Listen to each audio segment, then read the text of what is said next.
What's up, everybody? Joel with Real Broker. You already know what the biz is, and today we're going to get very serious because I'm going to teach you how to steal real estate clients from your competitors.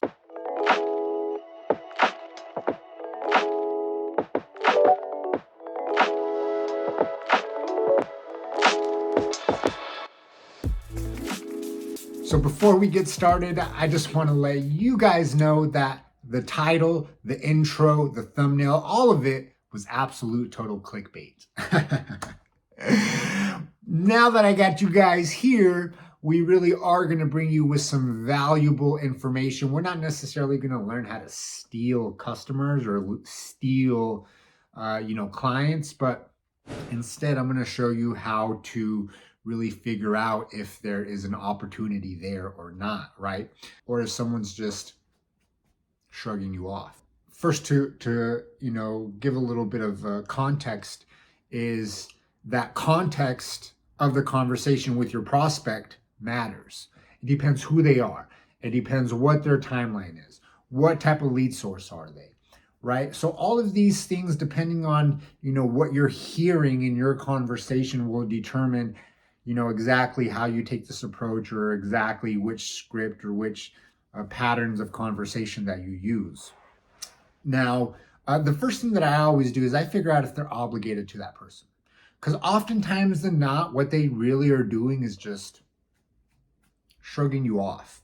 So I say, hey, given the fact that this is such a large asset, you're open to some perspective, right? You're not obligated to them, are you? And then from right there, they'll tell you. And again, depending on their response, it could go anywhere from no, we're not obligated to them, to, I don't know if I'd say obligated to, or we're not obligated to, but we'll probably end up using them, or to, yes, we're obligated. We've been working with Alex Jones for the last 13 years. We've bought and sold 15 properties, and he's actually coming over for Christmas next week. At that point, chances of you getting that appointment, or even generating a lead, or even a nurture to go into your database is pretty slim, right? But I always ask them if they're obligated. Hey, look, we're talking hundreds of thousands of dollars here, Mr. Seller. You're not obligated to them, are you? You're open to some perspective, right? And then they tell you, depending on the response, will tell you, what you should do next. And it's all about, trying to get that face-to-face. So let's say they're a little bit hotter, and then, you're trying to go in for the appointment because you've determined that they are going to be selling, whether how they responded was super light or super aggressive. You could say something along the lines of, well, Mr. Seller, why don't we do this? Look, let's not agree to anything. We don't even know each other. Let's simply get together. I can walk through your property, kind of get a feel for the orientation or the layout. I can finally get to meet you in person, shake your hand, walk you through my plan, and then you can decide if working with me is a good idea or not, because Mr. Seller, at the end of the day, you're not going to do anything that doesn't make sense anyways, are you? No, great, hit the appointment, right? You can even take it one step further and say something along the lines of, hey, look, Mr. Seller, I understand that, you're probably going to go with that other realtor. So given the fact that you're going with them anyways, why don't we just at least get together for 15 minutes? I'll walk you through my plan, and then, you can decide if working with me makes sense or not. I can be by today at 3 or tomorrow at 4. So if you notice, there are some differences, right? This time I actually gave him some, I did an option close. I gave him some options for setting the appointment.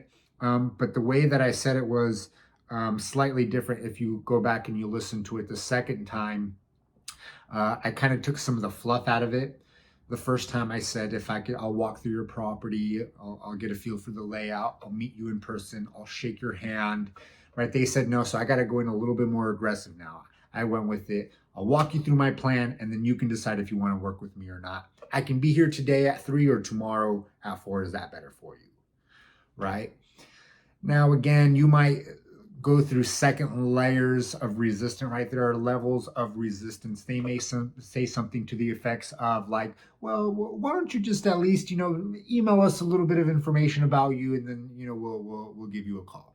You can go one more deep, right? 3 deep. That's my rule, depending on what you hear. If you smell blood in the water, then you got to go in for it.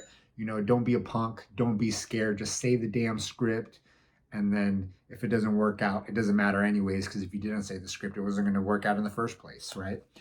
So from that point, I would go a little bit more aggressive and say something along the lines of, look, Mr. Seller, I'll come over. I'll bring a timer, 15 minutes. If at any point you don't like what you're hearing, you can kick me out.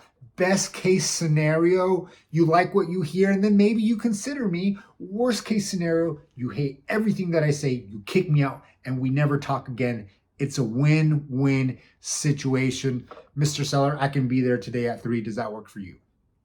Or even better, I could be there today at 3. Or I'll be there today at 3. Right? Now, depending on what they say from there, depends on what I do next, right? But I like to go in 3 deep and, try to get yourself an appointment. So we're not necessarily stealing clients, but we're trying to figure out if there's an opportunity there.